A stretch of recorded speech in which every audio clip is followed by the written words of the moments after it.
I fully expect Henderson, Mane to like show up on the team sheet like some hero in a Subhash Ghai movie and just make the singing Mr. Klopp, I will play. So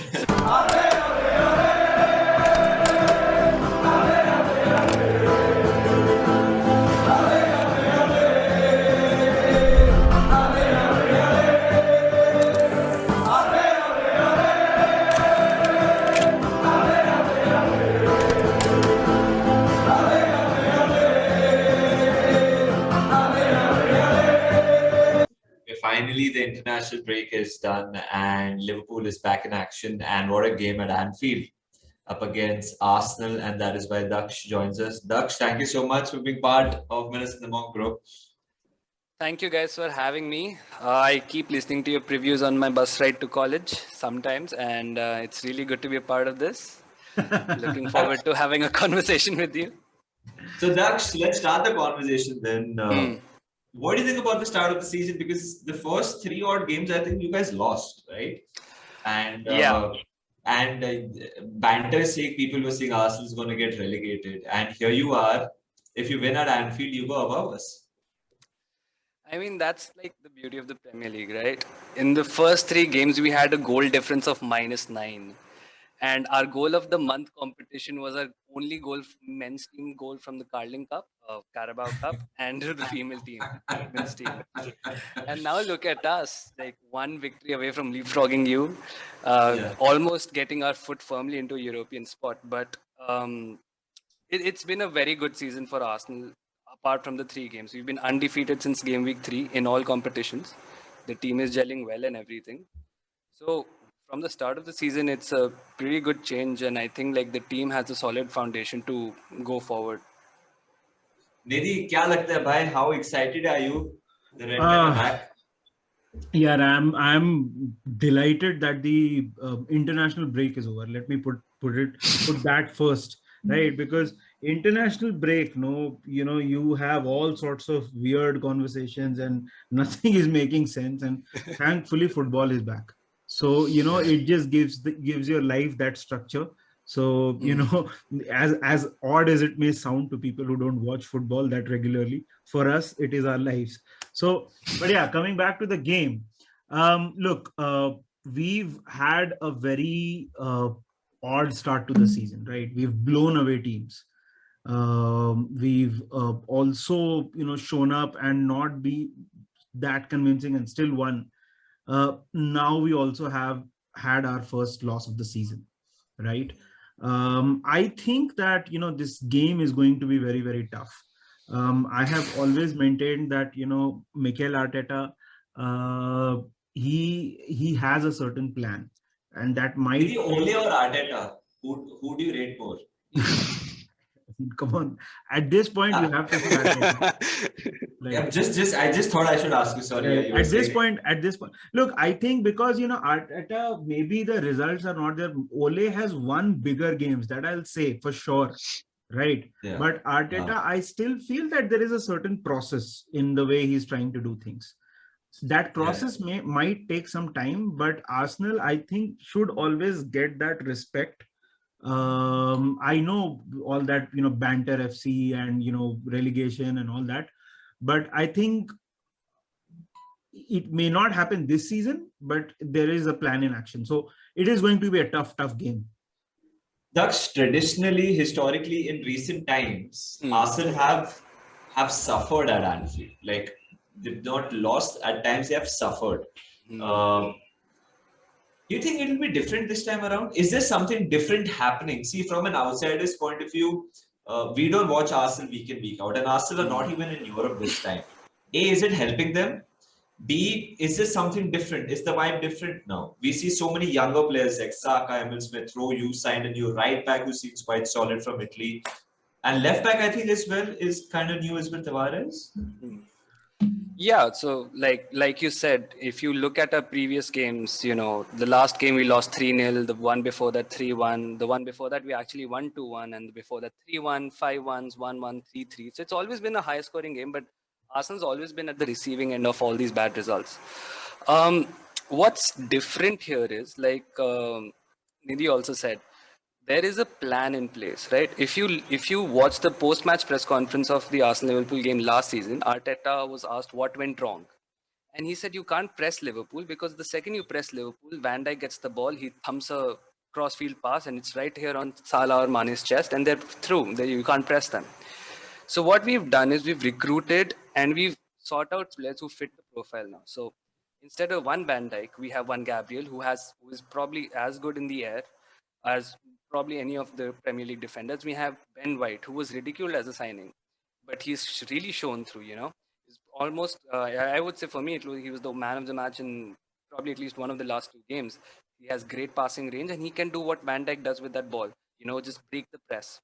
So as a team, there has been a really good plan in place, and even though the signings were not really hailed as, I mean, if anyone follows the Athletic, you'd see that the agents rated Arsenal's transfer window as the worst, right? So we signed Nuno Tavares for like 7 million from Benfica, Takehiro Tomiyasu from Bologna, a right back, also a hybrid centre back, Ben White for 50 million, Aaron Ramsdale, the Yeah. twice relegated goalkeeper and who's now starting for England, who started for England yesterday, actually. Yeah. So you see that our recruitments might not be stellar, but they fit what we need to do.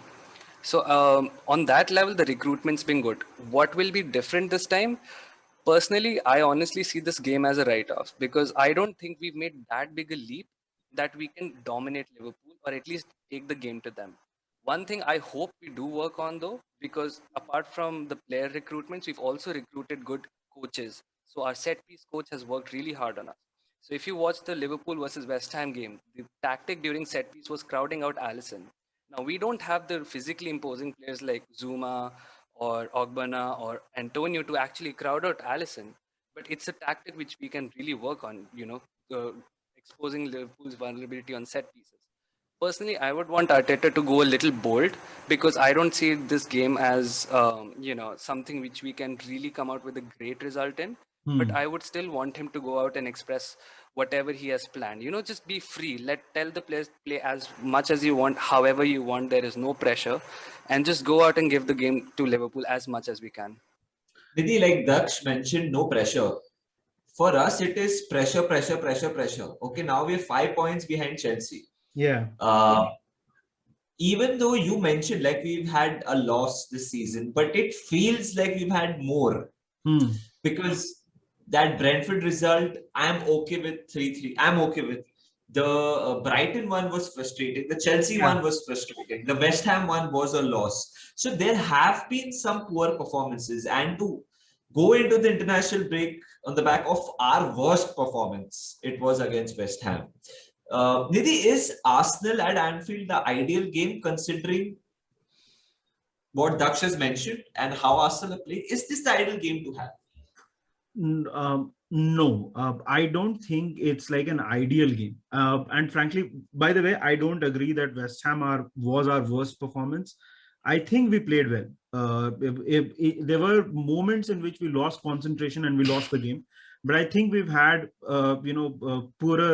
poorer performances and we've turned out winners or even drawn the game. So Man City, for example, that first half was horrendous, right? I don't think it is the perfect. Is this the perfect time to play Arsenal? Is any time a perfect time to play any Premier League side? I mean, that there are players who can hurt you at Arsenal. So no, I don't think so. But and on top of that, we have our own injury issues. Robbo is most probably out. We don't have Henderson most probably will not play, even though he trained with the team. There is a chance that Mane is also out. We have issues in this team. Yeah. What do you think? What's your take on that?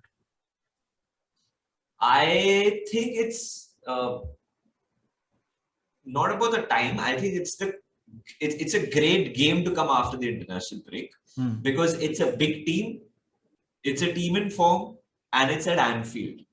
So, like if this was a Brighton, for example, like thoda kabhi crowd thanda ho jata hai, but it's a big game. Like this is Arsenal. Like so the crowd will be hyped as well. The players will be pumped because whatever said and done, it's a massive game. It's a blue chip fixture. So it's something which I expect the players to turn up for. Uh, I've heard that Firmino is also a doubt in this. I think he's He's not a out for doubt. a month. He's not a doubt. He's out for a He's month. out. He's out for a month. So I think it's pretty straightforward. Yeah. Jota Salah खेलेंगे आगे. Thiago फेबिनो खेलेंगे बीच में. अभी कौन खेलेगा? Chamberlin खेलेगा. Ox is the only mid fit. या फिर मिलनर खेलेगा. You never know. Milner is also back. So I am kind of happy we are playing Arsenal because it's a big game. And it will demand us to be on top of our game. And then we have Porto in midweek, so we can rest our players. We can have a nice big statement type of performance. There are statement performance after international break. You want that, and I think Arsenal will. I'm not saying it's going to be easy. I'm saying Arsenal can get that statement out of us because they are a good side. So in that manner, I am happy it's Arsenal. But Nidhi, Tsimikas, if he plays at left back. Now, are we assured? Are we thinking is a capable replacement? Look, 100%. Look, first of all, I want to touch upon the fact that international break, and so I have sat in the COP for a Liverpool versus Arsenal game. The atmosphere is immense.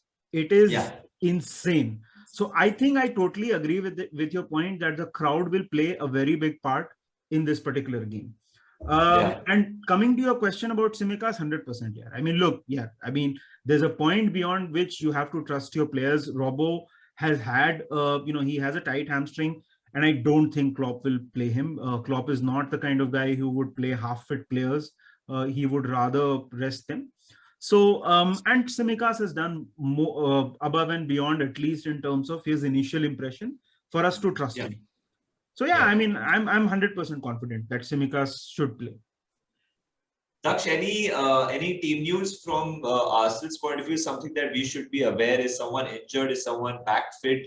Someone who's out for a long time is available? कुछ ऐसा है हमारे लिए? So the only obvious long-term injury is Granit Xhaka. He got injured, I think, a few weeks back, and I think he'll only make his return in the new year. So he's definitely out. Partey did not play in the international break because of an injury pre-international break. So if he's well rested, then he will play and he'll be a pivotal player. And I think other than that, our team is pretty fit. I think the only thing is we have to worry about is fatigue from all the players who joined in the international break, especially Saka and Smith Rowe, who played yesterday against San Marino and both scored. So apart from that, I don't think there's any specific injury news, but bringing to your previous question, you said, what's the benefit of being out of Europe? Has it helped? Well, yes, the injury is a huge thing. A good part was in this season, we managed to retain a lot of our medical stuff, especially Chief Dr. Gary O'Driscoll, who was supposed to come to Liverpool, by the way. Was it? Yeah. Okay. Yes. So we managed to retain Gary O'Driscoll, I think the season before actually, and we managed to actually incorporate new coaches. So being out of Europe, it's probably helped to, spend more time on the training pitch and drilling the tactics very perfectly. And I think that's one of the very underrated benefits of being out of Europe. But we cannot afford to stay out of Europe for another season. Getting into Europe, preferably, ideally, I would say Champions League, but that's just hope. Europa League is where I think we will end up at. And apart, of course, Liverpool, we all know, have their injury problems, but I will not believe that we have a small chance of getting a result unless I see the team sheet of Liverpool, because I fully expect Henderson, Mane to show up on the team sheet like some hero in a Subhash Ghai movie and just make the saying, Mr. Klopp, I will play. So, no. I am not getting I do agree with you because Porto and midweek, that's when they can rest. Yeah. So, Nidhi, what a luxury we have, in a way, that, we are in the Champions League, 4 wins out of 4. We can actually go all out, and then rest players in midweek. Technically we can. But if you remember what Klopp said after the win against Atletico, and this was... Yes, it was a straight question asked to him that you don't have the biggest of squads. Will you be resting players? right? You have a lot of young players in your team. Imagine Nico Williams going to San Siro and getting a game under his belt. Will that kind of a thing happen? He said that the club makes a lot of money when we win Champions League games, and I think it was a very clear indication of what the word from the upstairs is, right? Yeah. But hopefully we will rest players, because these two, it is a huge boon to us being part of such a tough Champions League group, and we've already not just qualified, we've secured top spot. So hopefully we use it. To Nidhi, both of you, Nidhi, you do- first. Sorry, Daksh, you say. yeah. I just wanted to ask a question to both of you first. What do you think of like certain matchups? Because you mentioned Saka and you mentioned Smith Rowe. So Arsenal is a team which does not play a static formation anymore. We have players which run all over the pitch. You'll see Saka starting on the right wing but ending on left wing. Aubameyang moving in from the left to the center. Laka playing as a number 10, drawing out defenders, and you have Smith Rowe running all over the pitches. So like you mentioned Simicast, for example, how do you think, even if your players are injured and they're deputies, do you think they can cope with the positional system or a much more fluid system? They Can yes, more than yes, but it depends on the day, right? I think that regardless of the injuries, that the team we put out is capable Yeah. of winning a game against any Premier League side. Definitely Arsenal. I think I would be pretty confident against Man City or Chelsea as well. But will it? That depends, right? That depends on how well that particular day goes. Personally, the core of the team is still the same, which got 99 and 97 points and won the Champions League and beat the best of the best in Europe. Mm. So, I mean, ideally, it shouldn't be an issue. Don't get me wrong. Mm. We played against the likes of Messi, Coutinho, Suarez, and kept a clean sheet and Mm. scored 4. So, this might come back and bite me in the ass. Saka and Smith Rowe are like not someone who will send shivers down my spine, but don't get me wrong. That's why I started the video saying that these are good players and they are young players and they are going to be big someday. When a team is fluid, when a team attacks against Liverpool, we thrive offensively. Yeah. Mm-hmm. So when a team is trying to play, when a team is trying to move, when the team doesn't have 10 behind the ball, that's when, boom, we attack. So that's when we're vulnerable as well, because at Yeah. times we are susceptible to a mistake here and there. Because we are risk takers. Our team is full of risk takers. Your Trent, your Robbo, your Van Dijk, your Matip goes on with the run. So we are a team which will not be stable and static. We want to play. We want to play heavy metal. It's about playing the right way as well. So we will concede goals. But when someone tries to attack us as well, of course we are vulnerable. But if we deal with it, we are at our most threatening. Nidhi, this is what I feel. Agreed. 100%. I mean, that's perfectly put, and that shall come to you. Speaking of matchups, what are the Liverpool players that you think will have a big part to play in this game? Honestly, I'll start with the back. I'd say Allison. I'll tell you why. Because set pieces are a huge part of our game plan now. And we'll try to expose Allison's vulnerability in whatever we can. The problem is, if our set piece delivery is terrible, Allison can throw your players into transition really quickly and then we'll just be caught on the counter. We don't have the most fastest of runners, except for maybe 2 or 3, but we have people who can run. But the question is, can we expose that vulnerability in the back? Can we expose Allison and pressure him into making a mistake? Could be like that own goal as the first goal, or could be just making sure he doesn't have room to move. Because if you see, in the first game of the season when Arsenal played against Brentford and Bern Leno was blocked off, I saw Jurgen Klopp coming out and saying that, Leno was blocked and you have to protect the keepers. So at some level, I think he also recognized that Allison can be overwhelmed physically. So how we do that is one thing. Of course, then there is Mohamed Salah.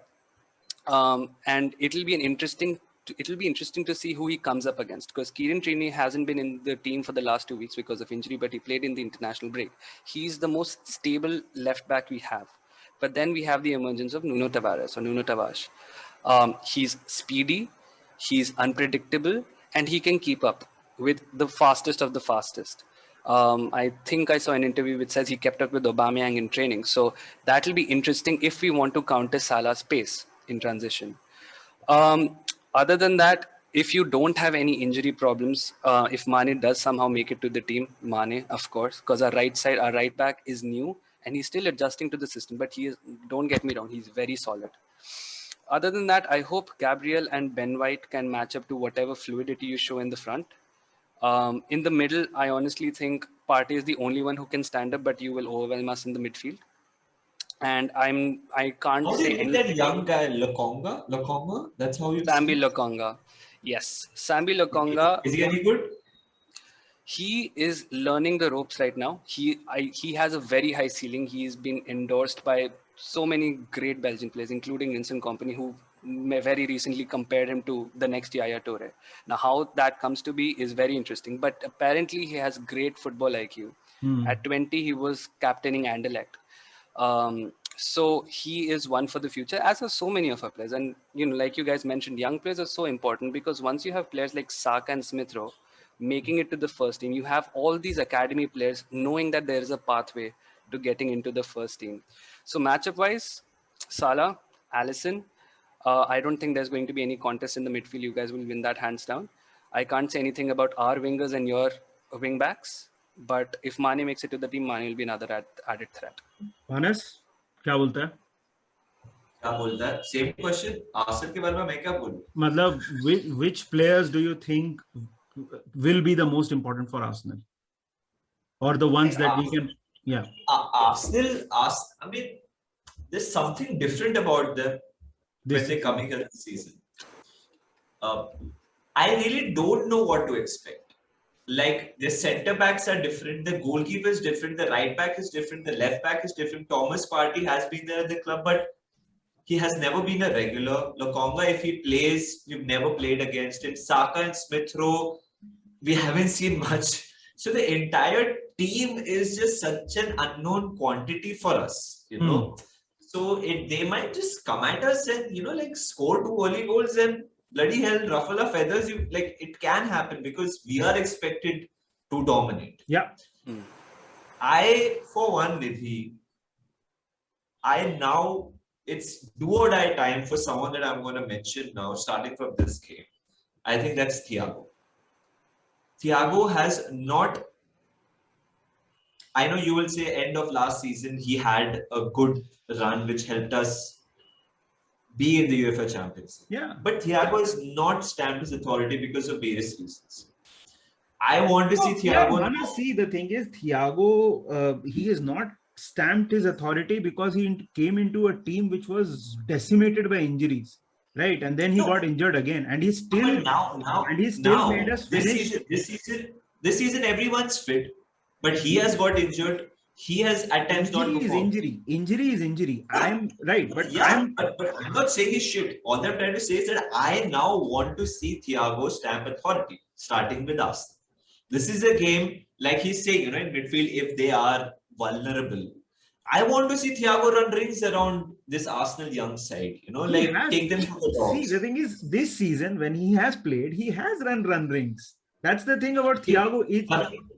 Which games? The ones that he played. So tell me a performance. Tell me. I don't remember Thiago having a blinder in a long time. What do you mean by blinder? That is another question.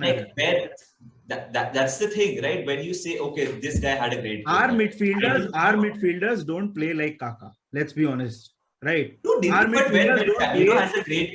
Fabinho has a great game, we know Fabinho has a great game. When Henderson has a great game, we know Henderson has a great game. When Keita has a great game, we still know Nabi Keita goal mara kuch kiya.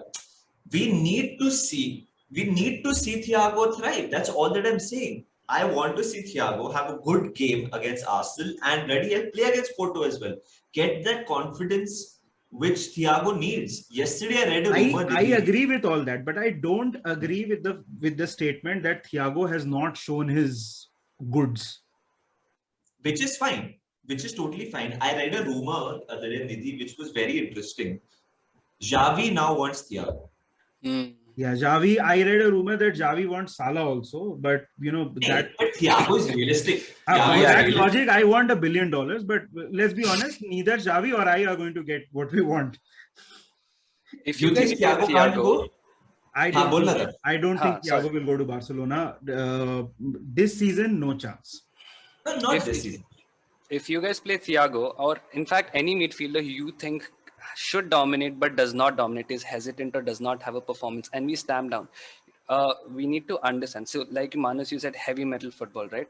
Our heavy metal football only lasts, I would say, for the first half, max to max 60 minutes. Okay? If we can take out one of your players from the equation, because even if he doesn't play a blinder, if he's somebody who's just moving the ball along, if we can stamp out one player through one of our players, it will make the game so much easier for us.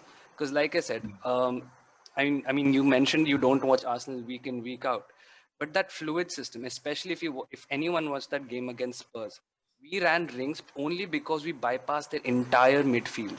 Their holding midfielder was so far dragged into the center of the field that they had a non-existing midfield. So I think if you have an underperforming player and we can stamp him out, that will be great for us and we can get the result somehow. Yeah, it'll be really interesting to see who we play and who you guys play as well. So let's start with the predictions, guys. We wanted to do a 15-minute video. I think ये हो गया 25-30 minute का. But anyway, let's get the predictions.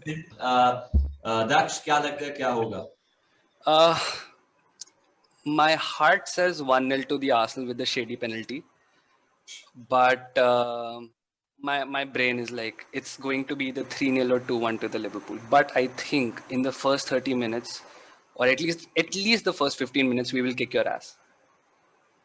Oh, kick our ass, Nidhi? Like, yes. Nidhi, that's a big statement. It's a huge statement, especially Arsenal coming to Anfield and kicking our ass. It's a huge statement to me. Do you remember anyone kicking our ass in a long time? I think Man City, they kicked our ass. They kicked our ass. Yeah. But yeah, it's the final result is still going to be 2-1 to Liverpool, though, I think. Yeah, I don't do predictions.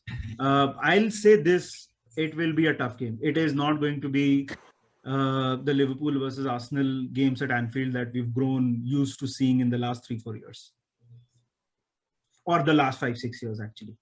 Yeah. तू क्या बोलता है?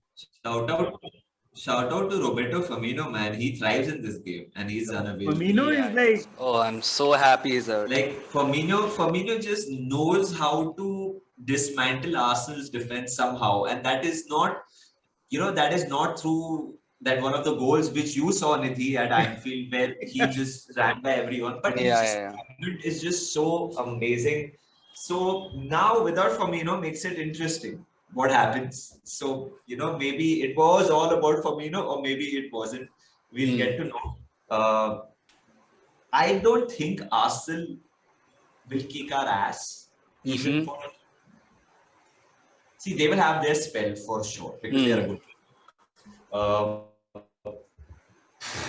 I think we're going to win this because we're back after the international break and we want to stay in the title race. More drop points now. With the AFCON coming, it's gonna be the end of the road. You can say this early on the season. So I think we're gonna win. I think it's gonna be a 1-goal margin. It could be a 3-2 or 2-1. So it's gonna be a brilliant game. Mo Salah to score for sure. This is my in the words of Charles Barkley, guarantee. I think Mo Salah will score for sure. Arsenal will score for sure as well. I'm really excited. I'm really excited for this game. Absolutely. Absolutely. So this was our Liverpool versus Arsenal preview. Thank you so much, Daksh. Thank you so much for making the time to be with us on Menace and the Monk. Take care, guys, and keep watching and hope for a good game. Cheers and bye-bye. Bye. Thanks, guys.